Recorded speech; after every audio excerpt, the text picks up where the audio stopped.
Saya tahu wantang untuk tawur mereka itu rame itu tahun 63. Jadi kalau sekarang ada gerakan-gerakan yang katanya komunis akan lahir kembali, itu gerakan politik kuno yang sudah usang ketinggalan zaman, yang intinya itu hanya memprovokasi rakyat supaya kita tuh timbul huru-hara yang tidak jelas, dan akhirnya nanti akan digeret menjadi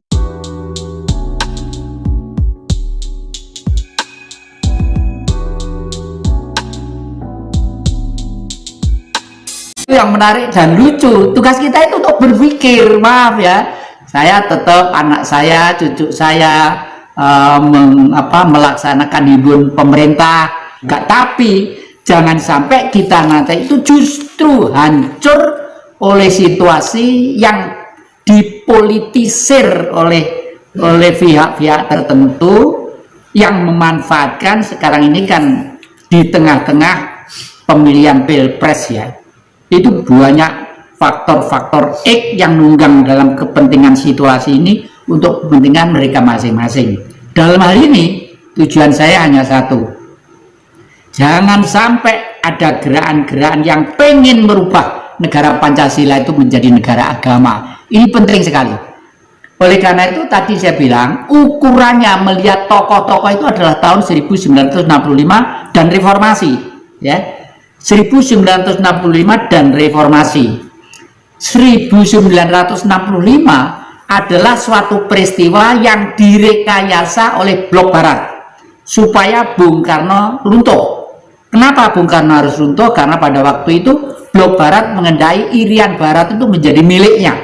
Yang kedua kali action Bung Karno itu adalah membarikade apa yang dilakukan oleh Inggris, yaitu negara Commonwealth ya, karena negara Commonwealth sudah berhasil untuk mengepung Indonesia dari semua sisi, dikepung oleh Singapura, dikepung oleh Brunei, dikepung oleh Malaysia, dikepung oleh Australia dan lain sebagainya. Nah, ini oleh karena itu Bung Karno harus diturunkan pada waktu itu, sehingga dari sinilah ukurannya untuk melihat tokoh-tokoh itu. Jadi kalau tokoh-tokoh 65 beramai-ramai terdepan ikut menurunkan Bung Karno, sampai sekarang pun darah dagingnya itu masih darah daging yang anti terhadap Nusantara ini. Dan ini harus diwaspadai. Artinya yang jadi menganggap secara tidak langsung mereka adalah pengkhianat bangsa. Betul, betul. Istilah Anda itu betul. Karena Nusantara dan Indonesia adalah negara yang paling unik sekali.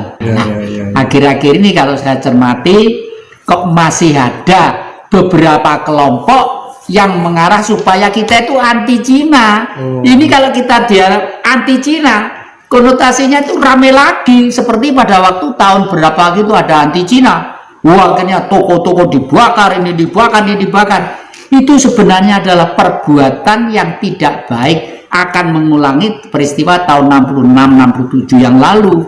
Itu tidak bagus ya. Kenapa Bung Karno pada waktu itu membuat Nasakom? Karena dengan nasional agama dan komunis untuk merebut Irian Barat itu akan mudah, karena kita dibayang-bayangi seakan-akan dibantu Rusia sama daratan Cina. Tujuannya Bung Karno pada waktu itu ya. Tapi Jatikusumo pada waktu tahun 63 waktu kuliah di Semiakosgoro sudah minta supaya PKI dibubarkan, dan Bung Karno sampai tindak ke Blitar marahi saya gitu. Nah, baru saya ngerti bahwa Nasakomnya Bung Karno tujuannya seperti itu.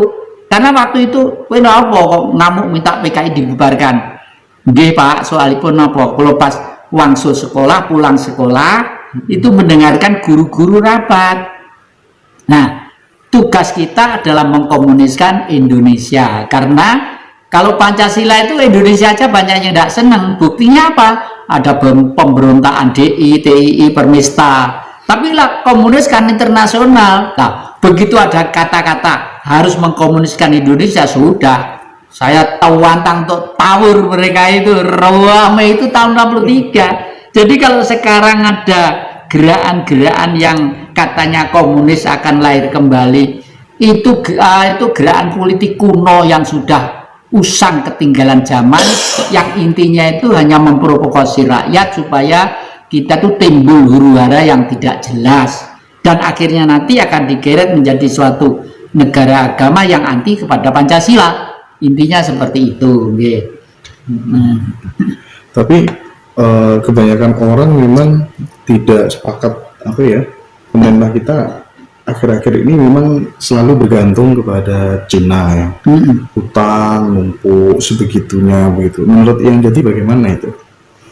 Kerjasama itu sebenarnya secara politik bagaimanapun harus 1-0 untuk kita, 1 untuk kita, 0 untuk sana. Kalau sampai kita utangnya banyak karena kerjasama, berarti pelaksanaannya keliru, ya, pelaksanaannya keliru. Jadi misalnya Indonesia itu kerjasama dengan Cina hanya butuh supaya diutangi ini itu yang keliru, dan itu nyimpang dari cita-cita kemerdekaan.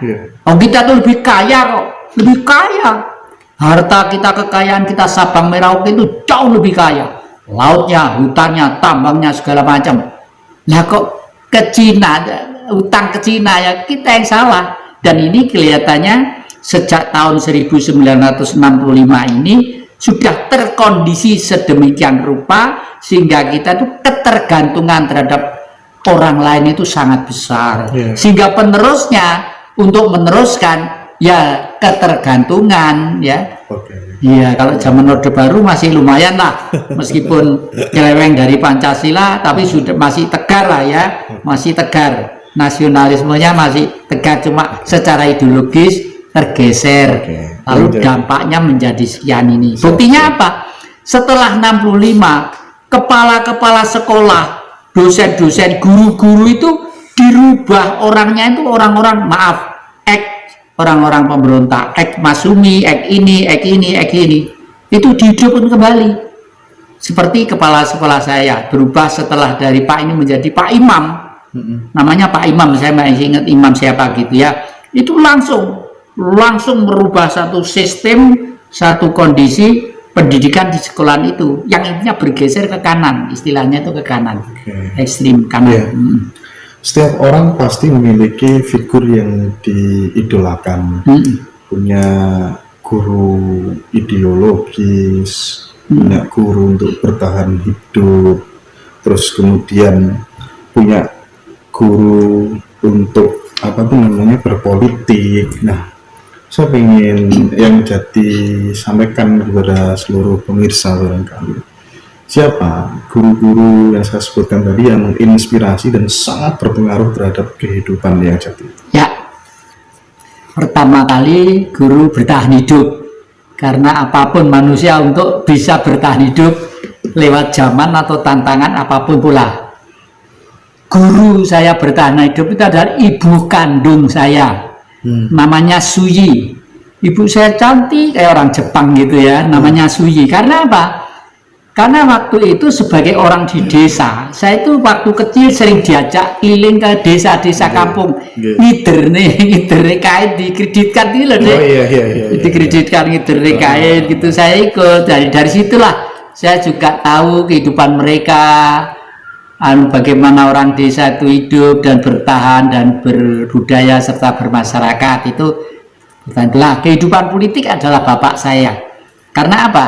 Karena bapak saya mendidik saya sejak kecil, tidak ada pekerjaan lain terkecuali perang, dan perang. Perang untuk apa? Untuk bertahan menjadi orang yang merdeka. Nah, intinya kan ke sana. Jadi bapak saya berpolitik. Tetapi setelah dewasa ini baru saya sadar, berpolitik itu tidak boleh ngawur, harus ada tujuan politik dan dasar politik. Kalau sepur itu relnya itu misalnya dari Malang mau ke Tuban lewat Surabaya itu kan sudah jelas relnya. Lah guru politik ini adalah Bung Karno ya. Bung Karno adalah guru politik saya, orang besar yang kelasnya dunia dan sangat